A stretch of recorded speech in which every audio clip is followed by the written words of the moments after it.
ఆషాఢమాసం వచ్చిందంటే మహిళలు ఎంతో భక్తి శ్రద్ధలతో పూజలాచరిస్తారు. దేవతామూర్తులు శాకాంబరిగా దర్శనమిచ్చి భక్తులకు కనువిందు కలిగిస్తారు. కాకినాడ జిల్లా తుని మండలం తలుపులమ్మ అమ్మవారు శాకాంబరిగా అవతారమెత్తారు. ఆషాఢమాసం సందర్భంగా లోవ తలుపులమ్మ అమ్మవారు శాకాంబరిగా భక్తులకు దర్శనమిచ్చారు.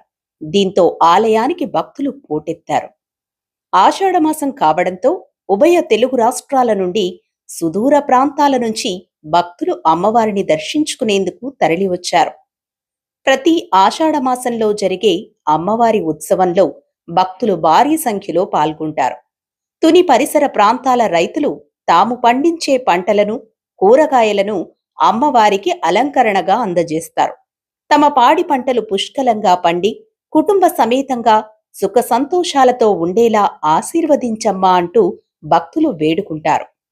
భక్తులు అమ్మవారిని దర్శించుకునేందుకు బారులు తీరారు.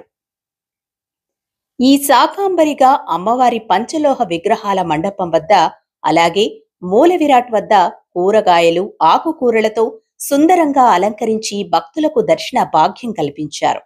అమ్మవారిని భక్తులు తమ మనోనేత్రంతో దర్శించుకుని తన్మయులయ్యారు. అమ్మవారికి ధూపదీప నైవేద్యాలను సమర్పించి మంగళ హారతులు అందజేశారు. ఈ తలుపులమ్మ లోవను దర్శించుకుంటే సకల అభీష్టాలు నెరవేరతాయని భక్తుల ప్రగాఢ విశ్వాసం. ఒకప్పుడు దట్టమైన అరణ్యంగా ఉండే ఈ ప్రాంతం ఎటు చూసినా కొండలు దర్శనమిస్తుంటాయి. ఈ కొండలలో ఒకదానిని దారకొండగాను, మరొక దానిని తీగకొండగా స్థానికులు పిలుస్తుంటారు. ఈ రెండు కొండల మధ్య తలుపులమ్మ అమ్మవారు దర్శనమిస్తూ ఉంటారు. తలుపులను నెరవేర్చే అమ్మవారు కనుక తలుపులమ్మగా ప్రసిద్ధి చెందినట్లు స్థల పురాణం చెబుతోంది.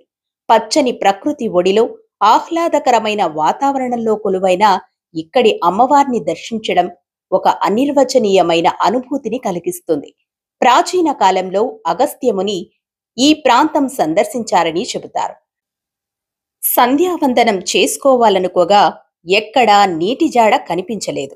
దాంతో ఆయన జగన్మాతను ప్రార్థించగా కొండపైన పాతాళగంగ పొంగిందట.